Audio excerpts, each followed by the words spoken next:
द्रविडं त्वमेव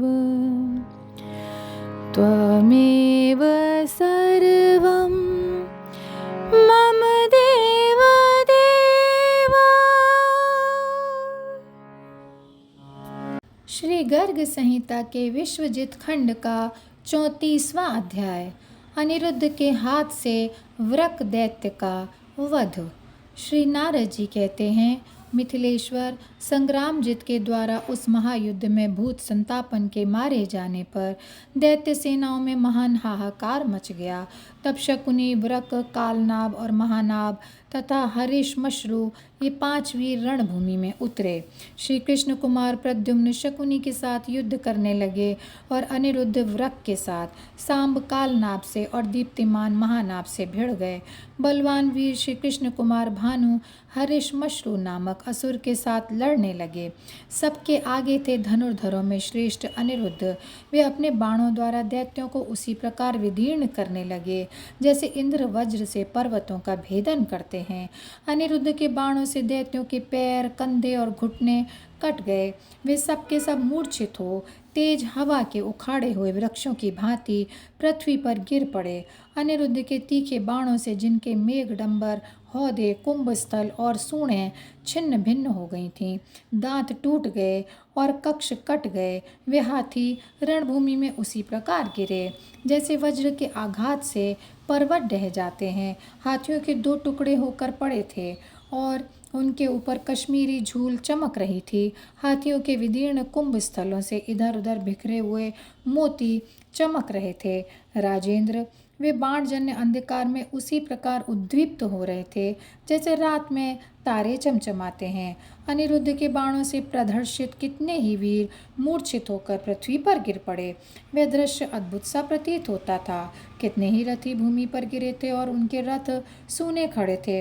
कुछ योद्धाओं के कटे हुए मस्तक ऐसे दिखाई पड़ते थे जैसे गजभुक्त कैथ के फल।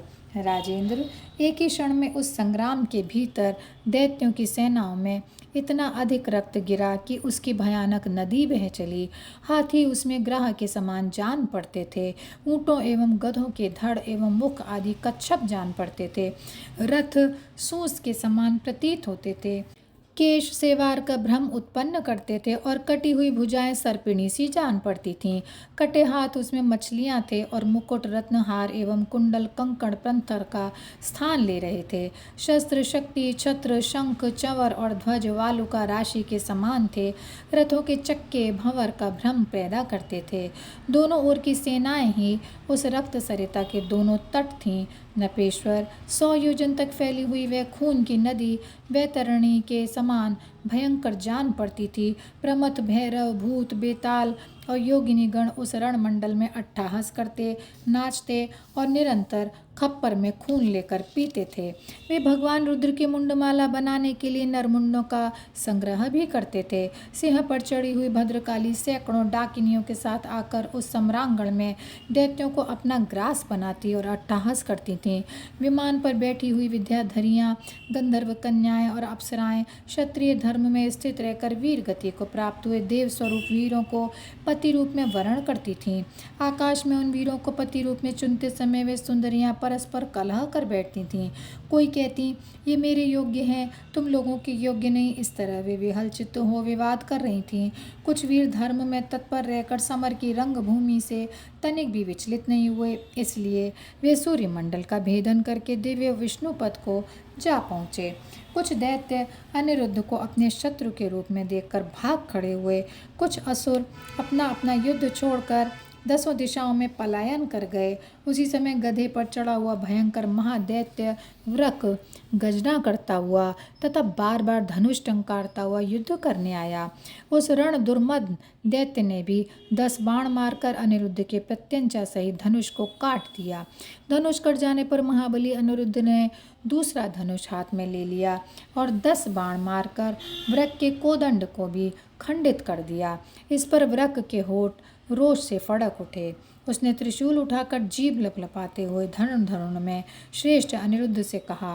वृक दैत्य बोला, तू पराक्रमी क्षत्रिय है और तूने आज मेरी सेना का विनाश किया है, इसलिए मैं अभी तुझे मारे डालता हूँ। तू मेरा अद्भुत पराक्रम देख ले। अनिरुद्ध ने कहा, दैत्य, जो लोग मुंह से बढ़ बढ़ कर बातें बनाते हैं वे यहाँ कुछ भी नहीं कर पाते। मैं अभी तुम्हें मार डालूंगा। तुम मेरा उत्तम पराक्रम देखो। यदि मैं युद्ध में तुम्हें ना मार सकूं तो मेरी शपथ सुन लो, मुझे ब्राह्मण, गौ, गर्भस्थ शिशु और बालकों की हत्या का सदा ही पाप लगे। श्री नारद जी कहते हैं, राजन, गधे पर बैठे हुए महादुष्ट वृक ने भी शपथ खाकर धनुर्धरों में श्रेष्ठ अनिरुद्ध पर त्रिशूल से प्रहार किया, परंतु राजन, प्रद्युम्न नंदन अनिरुद्ध ने उस त्रिशूल को बाएं हाथ से पकड़ लिया और सहसा उसी से महाबली दैत्य वृक को घायल कर दिया। तब तो वह असुर क्रोध से भर गया। उसने एक भारी गदा चलाकर सहसा अनिरुद्ध के रथ को बलपूर्वक चूर चूर कर डाला।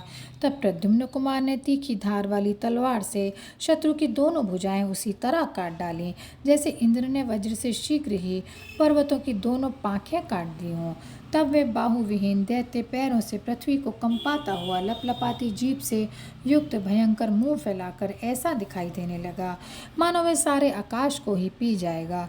फिर विकराल दाढ़ों वाले उस दैत्यराज ने जैसे मगरमच्छ किसी बड़े मत्स्य को निगल जाए, उसी प्रकार प्रद्युम्न कुमार अनिरुद्ध को अपना ग्रास बना लिया। महाराज, वे श्री कृष्ण के पौत्र दैत्य के पेट में जाने पर भी श्री कृष्ण की कृपा से मरे नहीं। मछली के पेट में पड़े हुए प्रद्युम्न की भांति बच गए। जैसे अघासुर के पेट में जाकर श्री कृष्ण और ग्वाल बाल बच गए थे, जैसे वकासुर के उदर में स्वयं श्री कृष्ण नहीं मरे थे और जैसे वृत्रासुर के उदर में जाकर भी इंद्र बच गए थे, उसी प्रकार वृकासुर के पेट में अनिरुद्ध की प्राण रक्षा हो गई। विदेहराज, उस समय यादवों की सेना में हाहाकार मच गया। तब बलदेव के छोटे भाई बलवान गद ने गदा लेकर उसे महाबली वृक दैत्य के मस्तक पर दे मारा। दैत्य का सिर फट गया और उससे रक्त की बूंदें टपकने लगीं। हे राजन, रक्तीय धारा से उस विशालकाय दैत्य की उसी तरह शोभा हुई जैसे गेरू मिश्रित जल की धारा से विंध्याचल सुशोभित होता है। तदनंतर अर्जुन ने अपनी तलवार लेकर अनायास ही उसके दोनों पैर काट डाले। पैर कट जाने पर वह पंख कटे पर्वत की भांति धरती पर गिर पड़ा। अनिरुद्ध अपनी तलवार से उसका पेट फाड़कर बाहर निकल आए। जैसे इंद्र ने वज्र से वृत्रासुर को मारा था, उसी प्रकार अनिरुद्ध ने अपनी तलवार से उसका मस्तक काट डाला। उस समय यादव सेना में जय जयकार होने लगी तथा देवता और मनुष्यों की दुंदुभियां बज उठीं। देवता लोग अनिरुद्ध के ऊपर फूलों की वर्षा करने लगे। राजन, यह अद्भुत वृत्तांत मैंने तुमसे कह सुनाया। अब और क्या सुनना चाहते हो? और यहीं पर यह अध्याय समाप्त होता है। जय श्री कृष्णा, जय श्री कृष्णा, जय श्री कृष्णा।